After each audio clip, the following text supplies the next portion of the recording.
Luna had been looking forward to this camping trip for weeks. She and her friends had planned everything meticulously. The remote campsite, nestled deep within the woods, promised a weekend of adventure, laughter, and relaxation. As the group set up their tents under the canopy of towering trees, the air was filled with the sounds of nature and their excited chatter. The first day was perfect.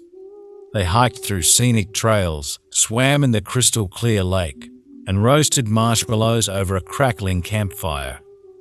As the sun set, painting the sky in hues of orange and pink, Luna felt a sense of peace she hadn't experienced in a long time. But as darkness fell, the atmosphere began to shift subtly. The group gathered around the fire, sharing stories and laughter. Luna's best friend, Sarah, suggested they tell ghost stories. Everyone agreed, and soon the air was filled with tales of haunted houses and supernatural encounters. Luna felt a chill run down her spine as the stories became increasingly eerie, but she laughed it off, attributing it to the cool night air. As the fire died down, the group decided to turn in for the night. Luna crawled into her tent, feeling the exhaustion of the day's activities settling in. She fell asleep quickly, but her rest was short-lived. She was jolted awake by a faint, unfamiliar sound. It was a soft rustling, like someone or something was moving just outside her tent. Her heart pounded in her chest as she strained to listen. The sound grew louder, more distinct. She glanced at her phone. 2:15 a.m. Luna tried to convince herself it was just an animal, but the fear gnawing at her gut told her otherwise. Gathering her courage, she unzipped the tent slowly, peeking out into the darkness. The moonlight cast eerie shadows on the forest floor, and for a moment, Luna saw nothing out of the ordinary. But then, a figure moved at the edge of the clearing, disappearing into the trees. Luna's breath caught in her throat. She couldn't make out any details, but the figure was unmistakably human. Panicked, Luna scrambled back into her tent and zipped it shut. She listened intently, but the rustling had stopped. After what felt like an eternity, she convinced herself it was just one of her friends playing a prank. Still, sleep eluded her for the rest of the night.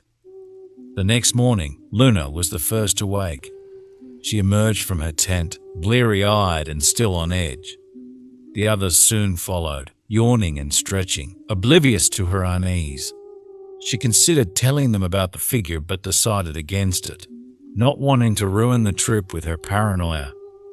They spent the day exploring more trails and fishing in the lake. Despite her best efforts to relax, Luna couldn't shake the feeling of being watched.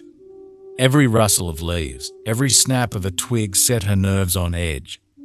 She kept glancing over her shoulder, but nothing seemed out of place. As dusk settled once again, Luna's anxiety grew. She suggested they keep the campfire burning all night, citing the cold as an excuse. Her friends agreed, and the fire's warm glow provided a semblance of comfort. But as the hours passed, Luna's fear intensified. She was dozing off in her camp chair when a blood-curdling scream pierced the night. Luna jolted awake, heart racing. The scream had come from Sarah's tent. Luna and the others rushed over, finding Sarah thrashing and screaming, tangled in her sleeping bag.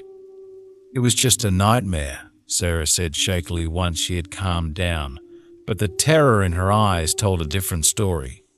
Luna's unease deepened. The figure from the previous night flashed in her mind. Was it a coincidence, or was something more sinister at play? The group returned to their tents, but Luna stayed awake, her senses on high alert. Around 3 a.m., she heard it again, the rustling. This time, it was closer, circling their campsite. Luna's pulse quickened. She wanted to wake the others, but fear paralyzed her. She lay still, barely breathing, as the sound moved around the tents. Suddenly, the rustling stopped. There was a long, eerie silence, and then a soft whisper, unintelligible but undeniably human, filled the air. Luna's blood ran cold. She clamped her hand over her mouth to stifle a scream. The whispering continued, growing louder, more insistent. It seemed to come from everywhere and nowhere at once. Just as abruptly as it started, the whispering ceased. Luna lay frozen, waiting for what felt like hours before daring to move. She knew she had to tell the others, but she couldn't bring herself to leave the tent. Exhausted and terrified, she eventually fell into a restless sleep. When morning came, Luna told her friends everything. At first, they were skeptical, but Sarah's nightmare and Luna's palpable fear convinced them something was wrong. They decided to stick together for the day and stay vigilant. The day passed uneventfully, but the group's nerves were frayed. As night fell, they made sure the fire was large and bright. No one wanted to sleep, so they took turns keeping watch. Luna volunteered for the first shift, determined to stay awake and alert. Hours passed with no incident, and Luna began to relax. Maybe it was just her imagination running wild. But then she saw the figure, standing at the edge of the clearing, watching them. Luna's heart pounded as she strained to see more clearly. The figure was tall, its features obscured by shadows. "Luna, are you okay?" Sarah's voice broke the silence, and Luna turned to see her friend emerging from the tent. When she looked back, the figure was gone. Luna rubbed her eyes, wondering if she was losing her mind. She and Sarah sat by the fire, talking in hushed tones. Sarah tried to reassure her, but Luna couldn't shake the feeling of impending doom. Suddenly, a loud crash echoed through the woods, followed by the sound of footsteps running towards them. The group huddled together, eyes wide with fear. The footsteps stopped just beyond the firelight, and for a moment, all was silent. Then, a deep, guttural growl broke the stillness. Luna's blood turned to ice. It sounded close, too close. Without warning, the figure lunged into the clearing, a shadowy blur of movement. The group scattered, screaming. Luna ran blindly into the woods, branches tearing at her clothes and skin. She could hear her friends' panicked cries, but they seemed to come from all directions. Luna's lungs burned as she ran, her heart pounding in her ears.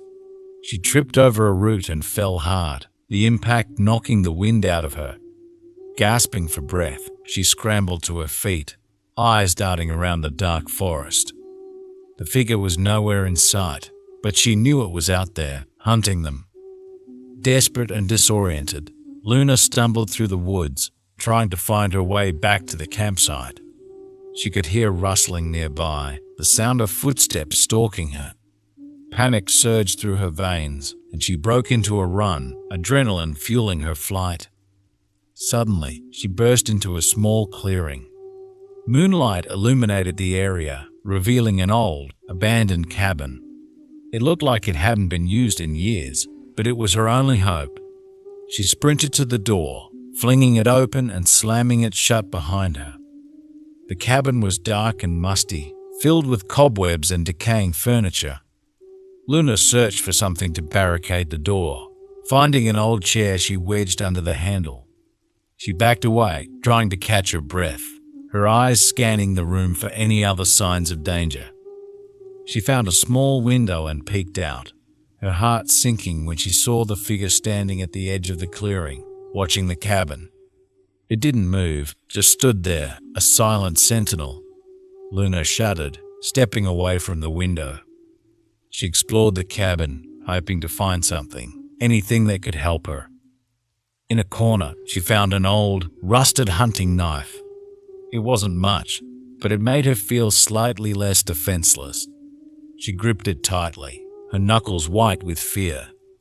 Hours passed, and the figure remained outside. Luna's mind raced with questions. Who was this person? What did they want? And why were they tormenting her and her friends? The silence was oppressive, the tension unbearable. Just as dawn began to break, Luna heard a noise behind her. She spun around, knife raised, to see Sarah standing in the doorway, her eyes wide with fear. "Luna, we need to get out of here," she whispered urgently. Relief washed over Luna, and she ran to her friend, embracing her tightly. "How did you find me?" she asked, her voice trembling.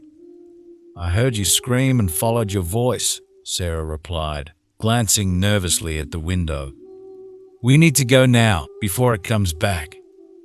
Together, they carefully exited the cabin, moving as quietly as possible.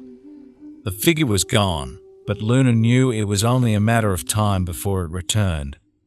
They made their way through the woods, trying to retrace their steps back to the campsite.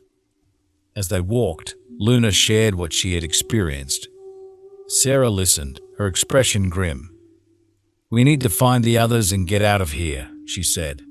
"Something isn't right about this place." The woods seemed darker, more menacing as they made their way back. Every sound, every shadow set Luna's nerves on edge. They finally reached the campsite, finding it in disarray. Tents were slashed, belongings scattered. There was no sign of their friends. Panic threatened to overwhelm Luna, but Sarah grabbed her shoulders, forcing her to focus. "We have to keep moving," she said firmly. "We'll find them, but we can't stay here." As they turned to leave, they heard a low growl, the same one from the night before. Luna's blood ran cold. The figure emerged from the trees, moving slowly towards them. It was closer now, and Luna could make out more details. The figure was tall and gaunt, its face hidden by a hood. Its eyes glowed faintly in the darkness, and its skin was an unnatural, mottled grey. Luna and Sarah backed away, their hearts pounding. The figure advanced, its movements deliberate and menacing. "Run!" Sarah shouted, and they sprinted into the woods, the figure in pursuit. They ran blindly, crashing through the underbrush. Luna's lungs burned, her legs felt like lead, but she pushed herself to keep going. The figure was relentless, always just a few steps behind. They burst into another clearing, this one dominated by a massive, gnarled tree. Luna tripped and fell, the knife slipping from her grasp. Sarah helped her up, but it was too late. The figure was upon them. It lunged at Luna, and she screamed, bracing for impact. But then, a blinding light filled the clearing, and the figure recoiled, hissing in pain. Luna shielded her eyes, squinting against the light. It was coming from a group of people, dressed in strange, ceremonial robes. They chanted in a language Luna didn't recognize, and the figure shrieked, retreating into the shadows. The leader of the group stepped forward, a tall woman with piercing eyes. "You need to leave this place," she said urgently. "It is cursed, and you are not safe here." Luna and Sarah, too exhausted and terrified to question, nodded. The group led them through the woods, the chanting keeping the figure at bay. As they walked, the leader explained that the forest was home to an ancient, malevolent spirit that preyed on unsuspecting campers. The figure they had seen was its manifestation, a dark echo of those it had claimed before. They finally reached the edge of the forest as dawn broke. The group urged Luna and Sarah to leave and never return. The leader handed Luna a small amulet. "This will protect you," she said. "Keep it close, and the spirit cannot harm you." Luna and Sarah thanked them, too shaken to fully comprehend what had happened. They made their way back to their car, finding it miraculously untouched. As they drove away, Luna glanced back at the forest, a shiver running down her spine. They never found their friends. The authorities searched the woods but found no trace of them. Luna and Sarah were left with haunting memories and a sense of profound loss. They never spoke of the trip again, but the events of those 2 nights stayed with them, a constant reminder of the darkness that lurked just beyond the light. Years later, Luna still wore the amulet, never forgetting the terror she had faced. She had learned to live with the fear, but sometimes, in the dead of night, she would wake to the sound of rustling leaves and a whisper that seemed to come from nowhere. She would clutch the amulet tightly and pray that the spirit remained bound to the cursed woods, far from her and those she loved. Thank you for joining us on this terrifying journey. If Luna's harrowing tale kept you on the edge of your seat and you crave more spine-chilling stories, consider subscribing for more chilling content. Remember, the woods may seem peaceful and inviting, but as Luna learned, not everything is as it seems. Always trust your instincts, stay vigilant, and never ignore the whispers in the dark. Good night, stay safe, and be careful where you camp.